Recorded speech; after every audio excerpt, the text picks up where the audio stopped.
All right, what's up, everyone? Welcome back to Sex with Kat and Mark. And today we've got a special guest. We've got Samuel here.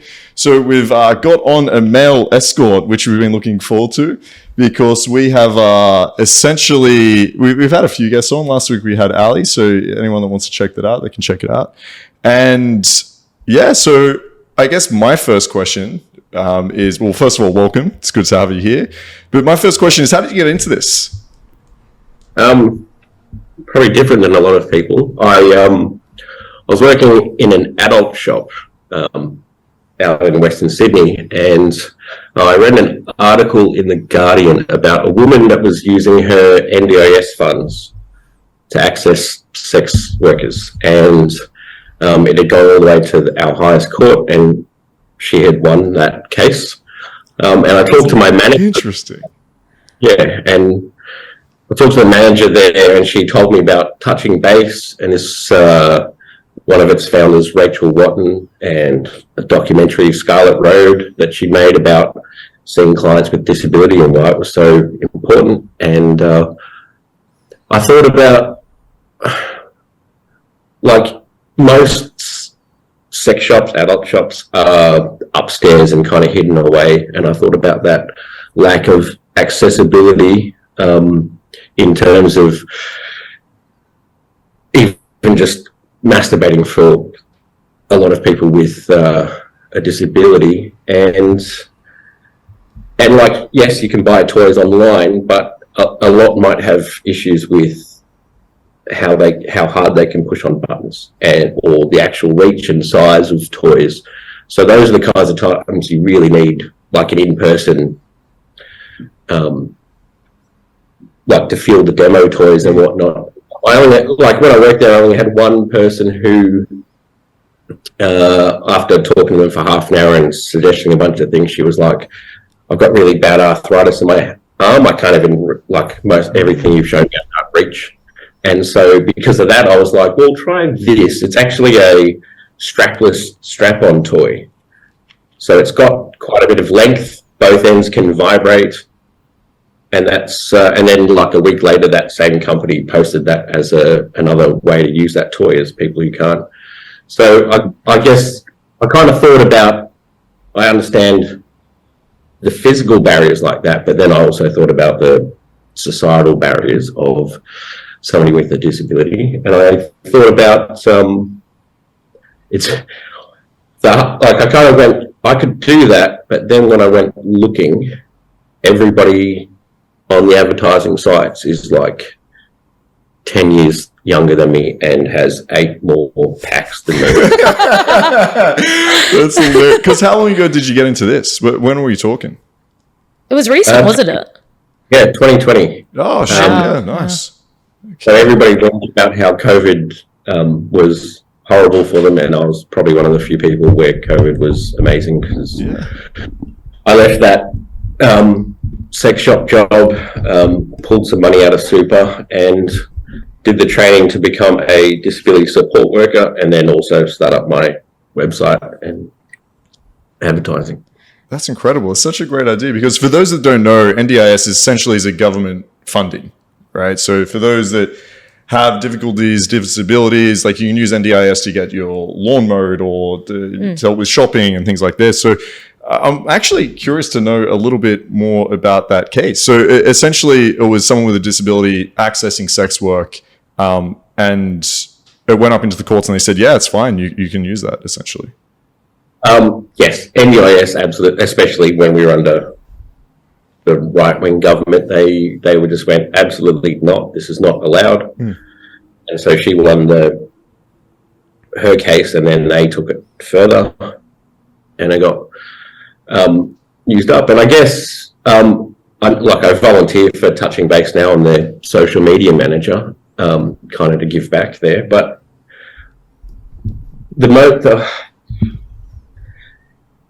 it's an interesting thing because like NDIS is there for all sorts of things, but I guess the most that I talk about it in terms of media and from Touching Base is at any moment on any day, one of us could have a car accident and we'll be in that same position. And will be like, I can't even physically reach to self-pleasure, let alone perhaps make a grip and to do or whatever. And when you're in that scenario, you'll wish that you'd had this sort of stuff included. It's like it's definitely not absolutely everybody in the US can claim it, but those who should, like those who absolutely need that, then it should, and it is allowed, but there's a lot of stigma around it. But so they will usually, if somebody tries to include it in their plan, straight up, it will always get knocked back. Sure. And then they have to jump through the... Well, like NDIS does that for everybody, for almost everything. They'll always push back on the amount that you've requested. Okay. Just like typical, like I mean, typical like insurances and things. I'm not surprised. No, like paying any money. Yeah, I think that's just such a great idea because we've spoken about on this podcast before around the importance of sexuality, the importance of soul pleasure, the importance of connecting with others through sexuality. And if I'm just upfront, I've never thought about it in the space of, as you said, you had a car accident, you're unable to explore this now. It takes a big hit to your overall health, mental, physical. So yeah, I mean, why not? I've never thought about it in that space, but it's such a good idea. I think even well-bodied people looking for sex work oftentimes aren't doing it for the reason people think, which is, oh, they just want to have sex, or it's just this physical exploration. I think, as Kat can kind of say, and what I've heard from a lot of other sex workers, is it is also that emotional space that they're trying to get nourished as well. Yeah, right? For sure. Just that companionship, really. Yeah. That is, I would say, like, a lot of my bookings, we do a lot more talking than people think. Yeah. And some of your regular clients, you develop quite close, like, friendships with them, and you're kind of more... like you're a friend and a confidant as well, in a way. Yeah, that's awesome. And so you created your website, and so what was the next step? You mentioned that you the other guys on the sites were a little bit younger that you noticed. So what happened next? And a shitload fitter than me. Well, I guess I worked hard on the wording on my website. Actually, there was a guy who had a similar physique to me, similar age, but he had like zero body hair. No, like I don't even think he could grow stubble, like curly, light coloured hair. And I just went, oh, his website looks like he's kind of busy. I'm just going to be the absolute opposite of this guy and lean in.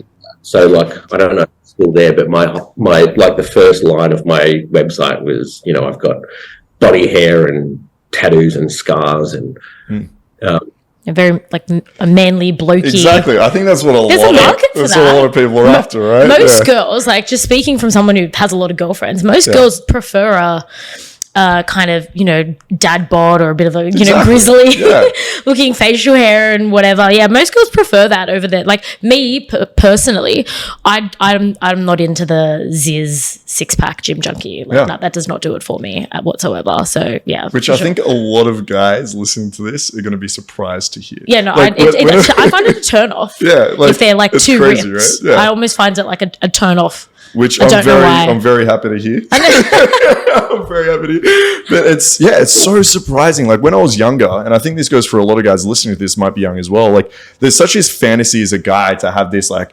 solid masculine like bodybuilder physique. And look, some girls are into that for sure, but there's a lot of girls that are just not. And there's a lot of girls that do want a more masculine, rugged, someone that reminds them a little bit more a dominant vibe, and someone that's a little bit older and experienced. So yeah, I mean, there's, in terms of business and marketing, there's a market there for sure. 1000%. Yeah. I agree with that. Look, I was in the same boat like 10 years ago when I got divorced. I just went, I'm going to get super fucking fit and I'm going to just bang chicks like I see in pornos. And it was the dumbest phase of my life ever. And, like, what do you do to that? Like, I guess at the time I'd been in a very long vanilla marriage and went, no, I need a bit more than this, but I didn't know how to look into it or explore it properly. Yeah. But in terms of like what people are after, I guess one of the main things that people ask when they find out that I'm a straight male escort, they're like, why would a woman pay for sex? They can literally go to a pub and just pick up somebody that they, for fuck's sake. And that's true, but then you're going to get that shit sex that, like, they're going to be treated like a fleshlight, essentially. And like the guy may hammer and fuck like he's a porn star and do it for an hour and a half and think he's God's gift to women, and they're there going, I mean, it was kind of fun, but I haven't. Well, yeah, what else? Exactly. So what would your typical client or booking kind of look like? I imagine it might be more older, sophisticated, maybe married women. There's a few married women, actually. I guess, what is my typical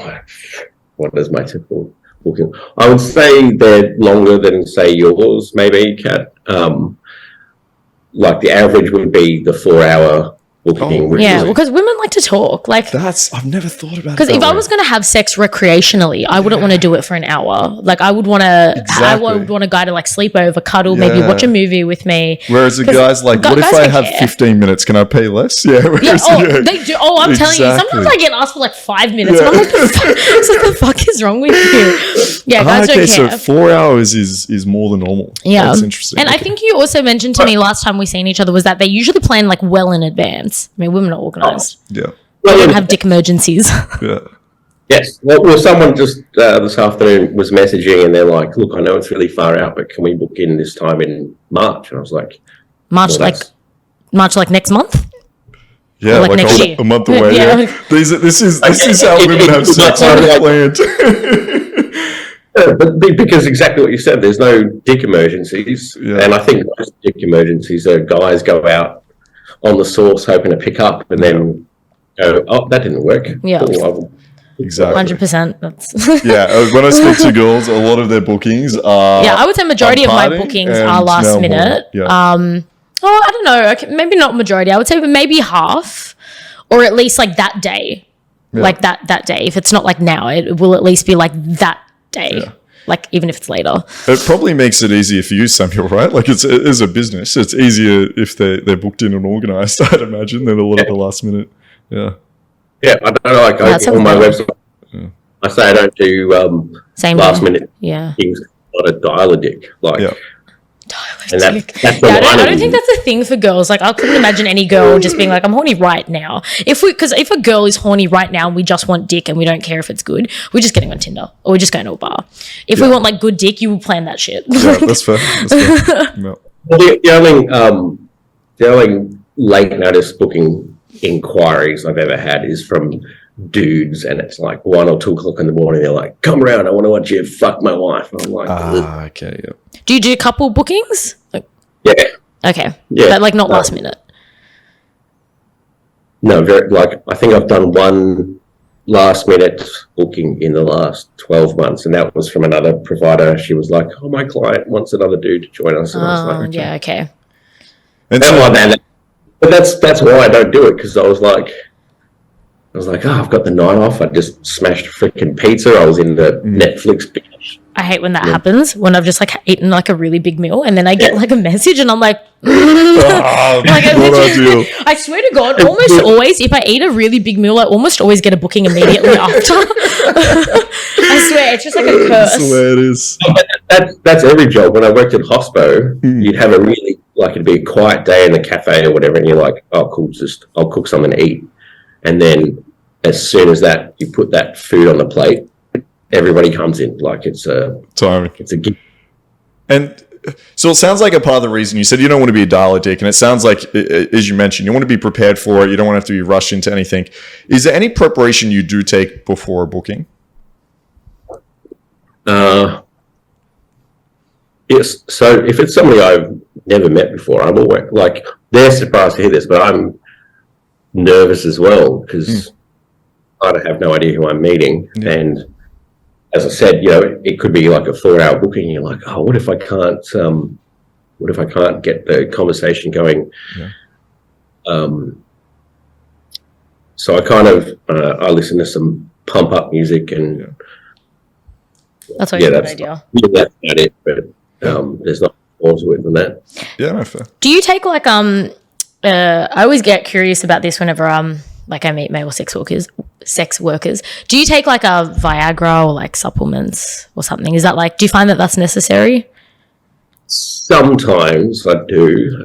Usually like a couple booking, because that's probably as performative as it gets. Like there's couples where they're like, the partner sits in a cup chair and you've just got to do everything, but you're not allowed to kiss. And for me, like kissing and that intimacy, we were literally just talking about this today. Yeah, I'm the same. I need a kiss. We're literally having a conversation around the act of kissing during sex and what it actually means. And me and Kat were kind of talking about when we do like to kiss during sex, or for me when I don't actually. So there's actually times where it's not as intimate for me. It's more just sexual and fun, and so there'll be less kissing. But I understand what you're saying. If you're it's one of the most difficult situations, I think, when there's another guy watching. It's his wife. You may have in the back of your head even thoughts of like, I don't want to make anyone jealous or upset here. Then, the girl wants you to perform, the guy wants you to perform. Like it's a stressful situation. Then to add on top of that, oh, by the way, you need to do it in a very non-intimate way. Like it's like, fuck, okay, this is tough. Yeah. Look, I guess for the most part, and I think most women don't understand this about, say, erections and Viagra. It's not about not getting an erection. Is not about the person you're with.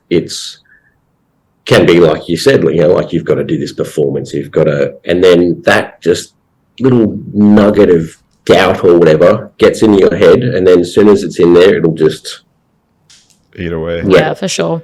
We do talk about that a bit. That half the time performance is just a mental thing. Yeah, it's really got to do with the girl, right? It's got to do with your own mindset. So I'm curious, is there anything that you found helpful when you are in these bookings, these situations, and maybe there is something coming in your head like, oh, I hope this guy doesn't get jealous, or I hope this, or you're just worried about maybe what the girl's thinking.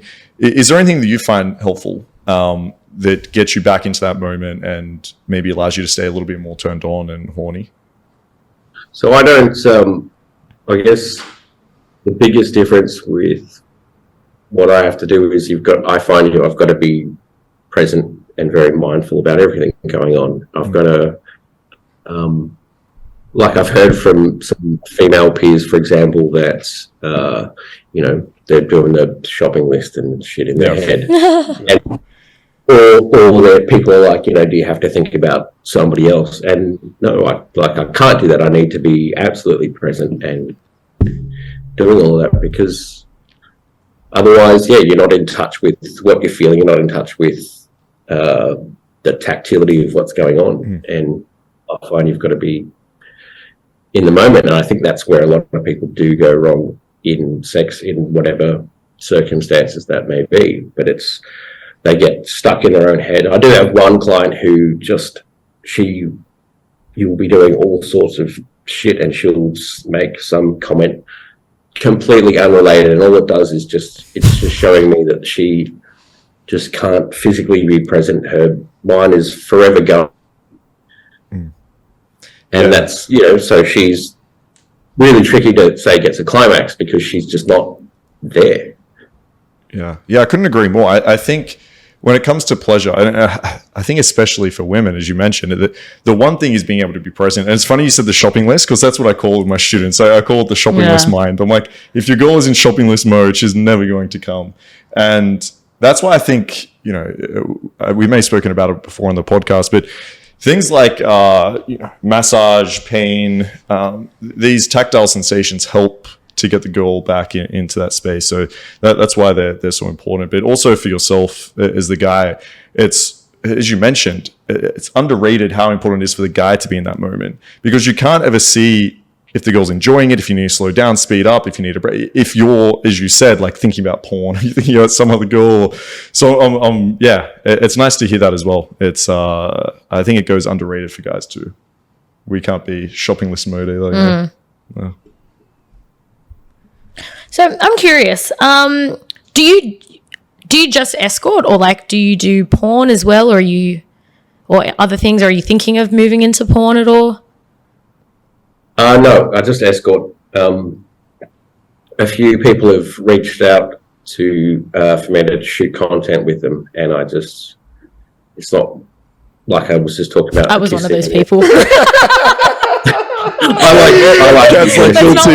Okay, sorry, that was me sliding in the DMs. He's got a good porn look, doesn't he? Yeah, rugged, like 100%, lumberjack. Yeah. No, for sure. I was about to say, actually, like I'm curious what type of feedback you get from women, or what that 4 hours looks like, because you have this very calm, grounded demeanor, and I'm just picturing, like, I think part of the reason a lot of girls would want to book with you or continue to book with you is because I think they'd feel just super at ease and relaxed, and even, like, you know, that submissive energy around you. I'm curious what type of feedback you get. I think like what you've surmised is pretty right, pretty accurate. I don't like stress in my life straight off the bat. Like, I don't book many things in for a day, as in whatever sort of thing. Like having this afternoon, I'm like, not doing anything else. That's too much for my brain. Yeah, and easy.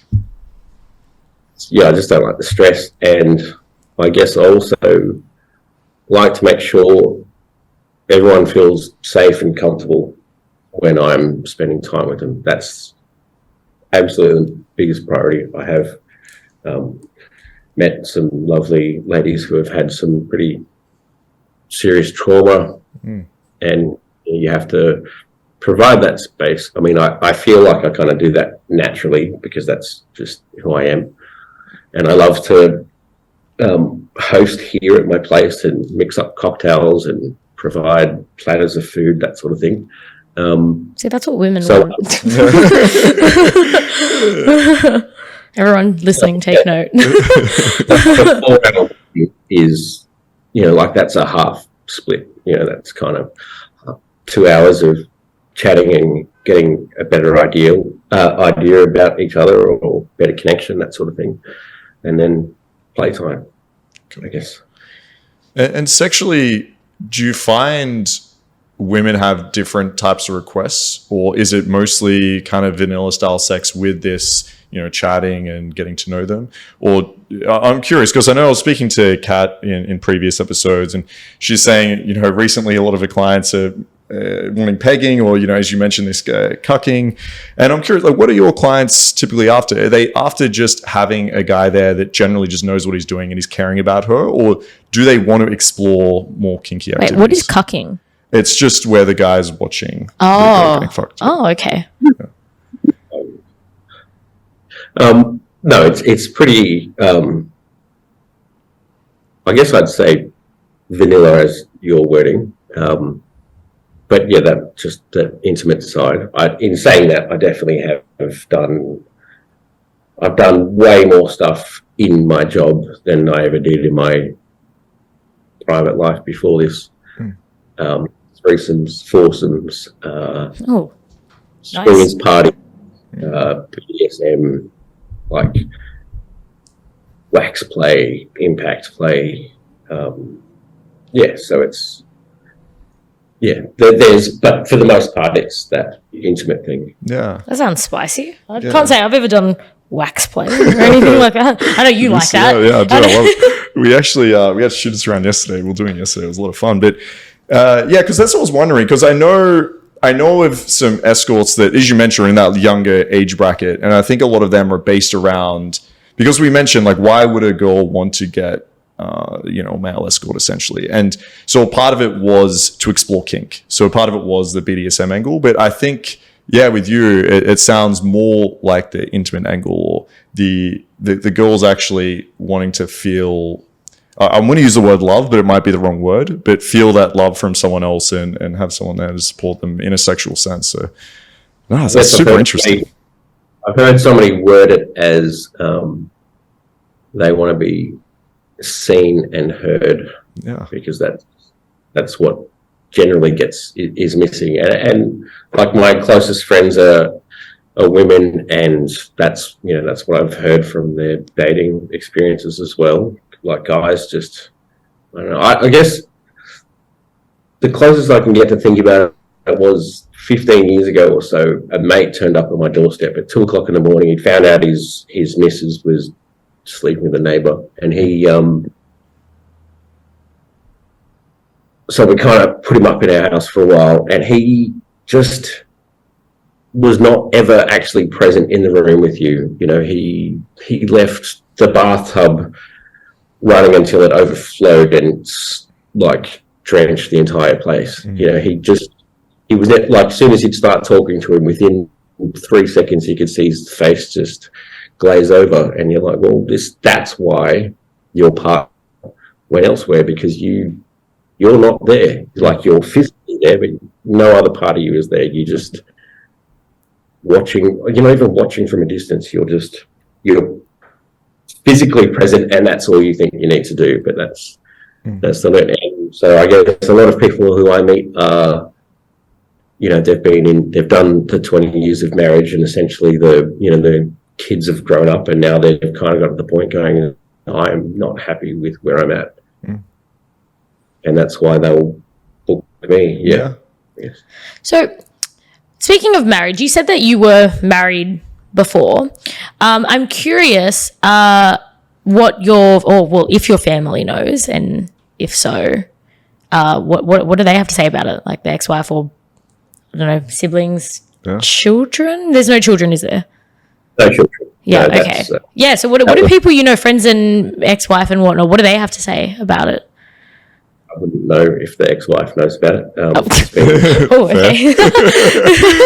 Spicy. And look, I'm the youngest of 3 brothers, so being men, they're just like, yeah, high five. Yeah.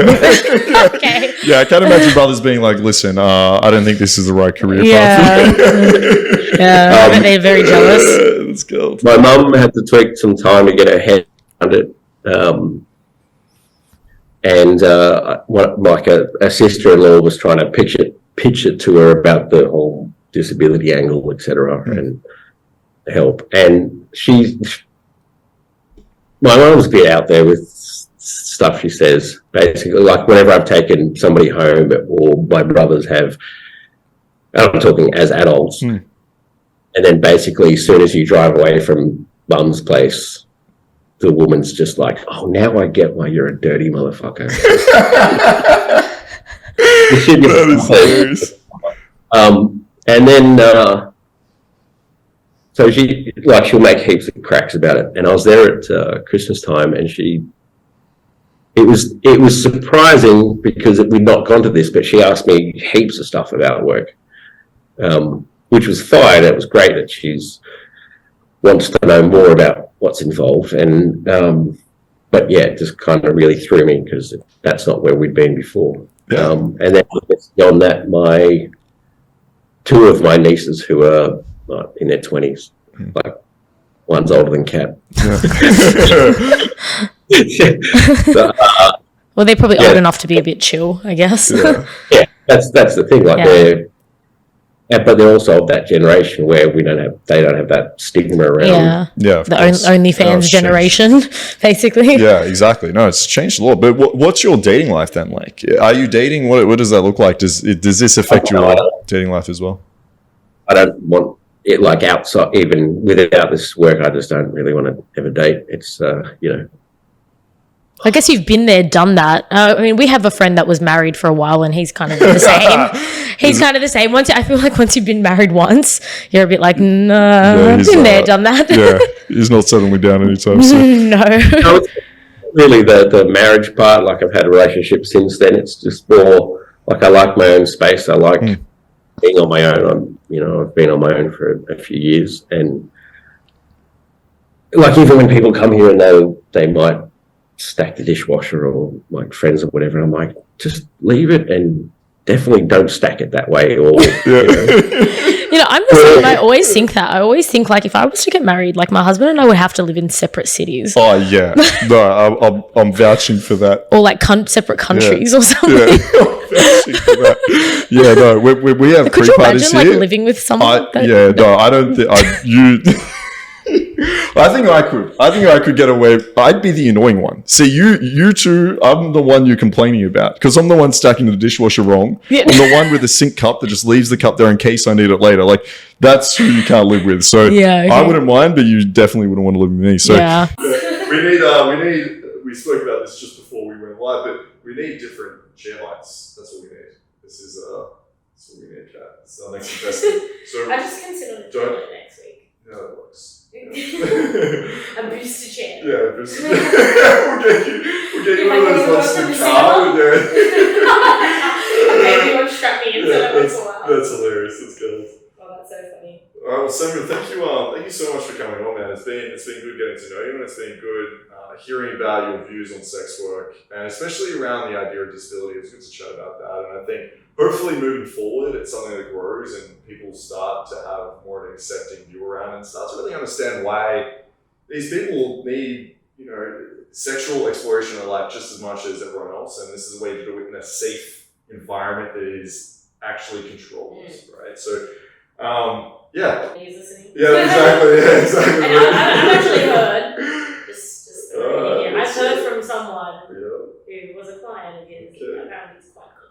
Well, there you go. Right, so if you want a godlike experience, just dropping that in there for you. But I have heard good reviews. Let's see, women do talk. There you go. Oh yeah. All right, thank you so much, man. I appreciate you. Thanks.